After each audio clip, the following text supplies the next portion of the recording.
बहुत समय पहले की बात है। एक नगर में विनोद नाम का बड़ा ही धनवान व्यापारी रहता था, जिसका कपड़े का बहुत बड़ा व्यापार था।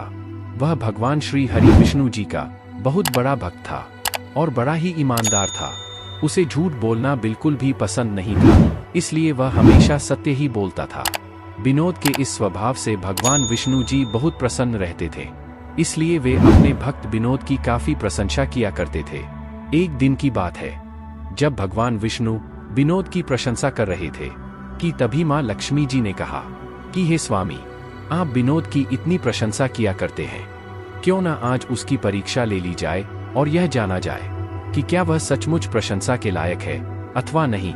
इस पर भगवान बोले, ठीक है, अभी विनोद गहरी निद्रा में है और विनोद की परीक्षा लेने का यही सही समय है, इसलिए आप अभी उसके सपने में जाइए और उसकी परीक्षा ले लीजिए। यह सुनकर माता लक्ष्मी जी ने प्रभु को प्रणाम किया और परीक्षा लेने के उद्देश्य से निकल पड़ी। अब क्या, अगले ही क्षण विनोद को एक स्वप्न आया। उस स्वप्न में धन की देवी माँ लक्ष्मी जी उसके सामने आई और बोली, हे मनुष्य, मैं धन की दात्री लक्ष्मी हूँ। विनोद को अपनी आंखों पर भरोसा नहीं हो रहा था। थोड़ी देर बाद जब उसे इस बात का एहसास हुआ तो वह हाथ जोड़कर बोला, हे माता, आपने साक्षात अपने दर्शन देकर मेरा जीवन धन्य कर दिया है। हे माँ, कृपा करके आप यह बताइए कि मैं आपकी क्या सेवा कर सकता हूँ। विनोद की बात सुनकर माँ लक्ष्मी जी ने तुरंत कहा, कुछ नहीं, मैं तो बस तुम्हें इतना बताने आई हूँ कि मेरा स्वभाव चंचल है और इतने वर्षों से तुम्हारे भवन में निवास करते करते मैं ऊब चुकी हूँ, इसलिए अब मैं यहाँ से जा रही हूँ। यह सुनकर विनोद ने कहा, हे माता, मेरा आपसे निवेदन है कि आप यही रहें, किंतु अगर आपको यहाँ अच्छा नहीं लग रहा है तो भला मैं आपको कैसे रोक सकता हूँ। इसलिए हे माता, आप अपनी इच्छा अनुसार जहाँ चाहे वहाँ जा सकती हैं। विनोद की बात सुनकर माँ लक्ष्मी उसके घर से चली गई। थोड़ी देर बाद माँ लक्ष्मी अपना रूप बदलकर पुनः विनोद के सपने में आई और बोली, विनोद, क्या तुम मुझे पहचान रहे हो? यह सुनकर विनोद ने कहा, नहीं हे महोदय, मैंने आपको नहीं पहचाना। यह सुनकर माता लक्ष्मी जी ने कहा कि मैं यश हूँ, मैं ही तेरी कीर्ति और प्रसिद्धि का कारण हूँ, लेकिन अब मैं तुम्हारे साथ नहीं रहना चाहता, क्योंकि माँ लक्ष्मी यहाँ से चली गई है, इसलिए अब मेरा भी यहाँ कोई काम नहीं है। यह सुनकर विनोद ने कहा, ठीक है, यदि आप जाना ही चाहते हैं तो वही सही। विनोद अभी भी सपने में ही था और अब उसने यह देखा कि वह पूरी तरह से दरिद्र हो गया है और अब धीरे धीरे करके उसके सारे रिश्तेदार, यहाँ तक उसके मित्र भी उससे दूर जाते साफ दिखाई दे रहे हैं। यहाँ तक कि जो लोग अब तक उसका गुणगान किया करते थे, अब वही लोग उसकी बुराई करने लगे हैं। कुछ समय बाद माँ लक्ष्मी धर्म का रूप धारण करके तीसरी बार विनोद के सपने में आई और बोली, हे विनोद, क्या तुम मुझे पहचान रहे हो? यह सुनकर विनोद ने अपनी गर्दन हिलाकर नहीं में जवाब दिया। विनोद की बात सुनकर माँ लक्ष्मी जी ने कहा, हे विनोद, मैं धर्म हूँ, मैं लक्ष्मी और यश के चले जाने के बाद इस दरिद्रता में तुम्हारा साथ नहीं दे सकता, इसलिए अब मैं भी यहाँ से जा रहा हूँ। यह सुनकर विनोद ने हाथ जोड़कर कहा, जैसी आपकी इच्छा। यह सुनकर धर्म भी वहाँ से चला गया।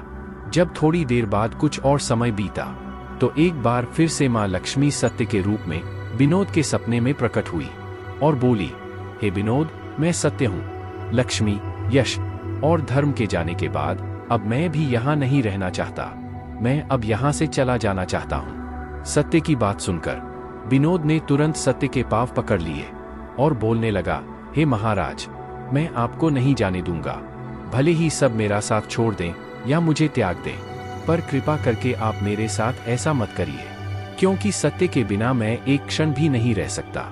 यदि आप यहाँ से चले जाएंगे तो मैं तत्काल ही अपने प्राण त्याग दूंगा।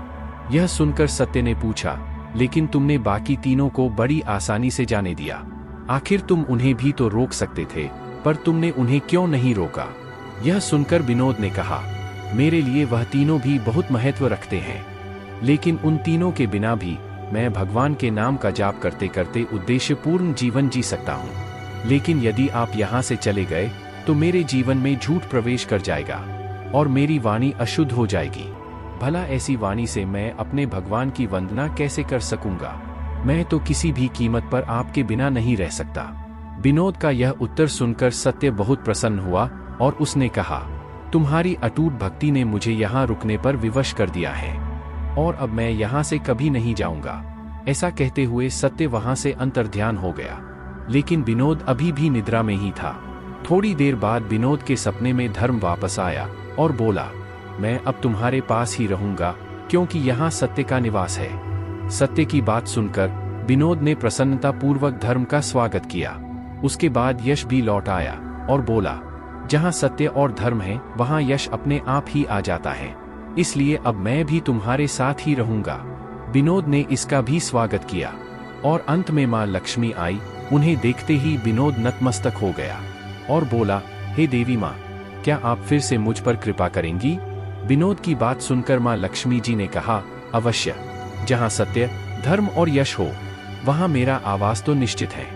यह सुनते ही विनोद की नींद खुल गई और उसे यह सब सपना लगा, पर वास्तविकता तो यह थी कि विनोद एक कड़ी परीक्षा से उत्तीर्ण हो निकला था।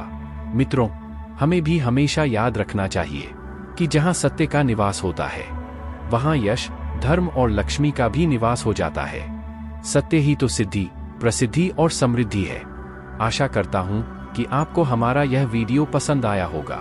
मित्रों, अगर आपको हमारा यह वीडियो अच्छा लगा तो आप हमारे इस YouTube चैनल आयुष भक्ति दर्पण को लाइक, सब्सक्राइब, कमेंट और शेयर भी जरूर करें और कमेंट में हर हर महादेव जरूर लिखें। तो मित्रों, आज के लिए बस इतना ही। अब आगे मिलते हैं किसी नई वीडियो में किसी नई जानकारी के साथ। धन्यवाद।